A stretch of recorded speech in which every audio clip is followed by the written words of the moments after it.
Сәлем қайырлы күн достар. Бүгін сіздермен ыстық шаймен өте күшті үйлесетін дәл осындай творожный печеньені пісіру жолымен бөлісетін боламын. Рецепті жоғалтпас үшін алдымен каналыма подписаться жасап, қоңырша белгісін басып қойды ұмытпаңыздар.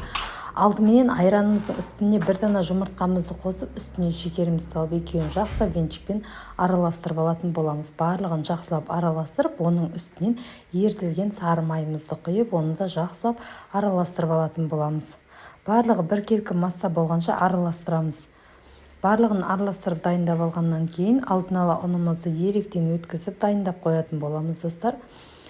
Дәл осылай сары майымызды құйып болғаннан кейін оның үстінен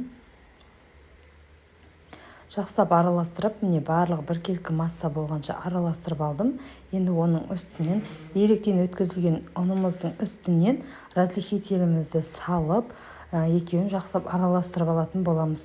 Достар, керекті ингредиенттердің барлығын осы видеоның төменгі жағында описание бөліміне жазып қалдырамын. Сол жерден қарап жасап көрсеңіздер болады. Дәмі өте керемет песочный печенье болып шығады. Міндетті түрде жасап көріңіздер. Дәл осылай електен өткізілген ұнымыз бен разрыхитель қосылған қоспаны осылай жаңағы сұйық массаның үстінен сала отырып, жақсылап венчикпен араластырып алатын боласыздар.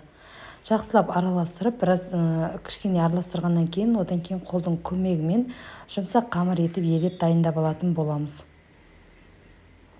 Қамырды дәл осылай елеп дайындап, жұмсақ қамыр етіп дайындап аласыздар. Алдын ала дайындап алған пакетімізге қамырымызды салып, холодильникке бір сағаттай көлемде қойып қоямыз. Оған дейін арасына салатын начинкасын дайындаймыз. Творогымыздың үстінен қаймағымызды, бір дана жұмыртқамызды, шекерімізді және ванилинімізді қосып, және сахарный пудрамызды қосып, барлығын жақсылап араластырып алатын боламыз.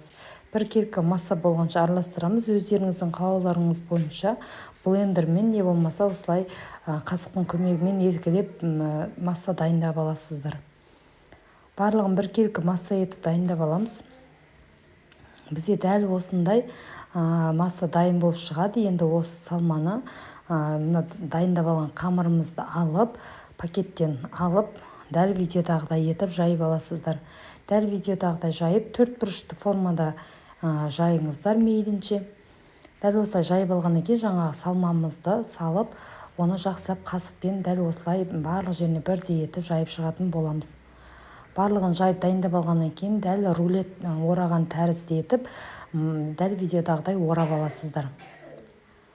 Барлығын орап алып дайындап алғаннан кейін дәл видеода көрсетілгендей етіп өз қалауларыңыз бойынша дөңгелек не болмаса мен сияқты үш бұрышты не болмаса төрт бұрышты формада кесіп аласыздар. Мен барлығын осылай әсемдік үшін үш бұрышты етіп кесіп алдым.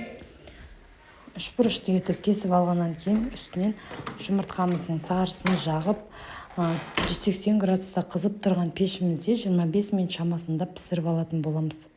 Міне біздің печеньелеріміз пісіп дайын болды. Әсемдік үшін сахарный пудра сеуіп, отбасыңызға ұсына берсеңіздер болады. Рецепт ұнаған болса каналыма подписаться жасап, қоңырша белгісін басып қойды ұмытпаңыздар. Назарларыңызға рахмет.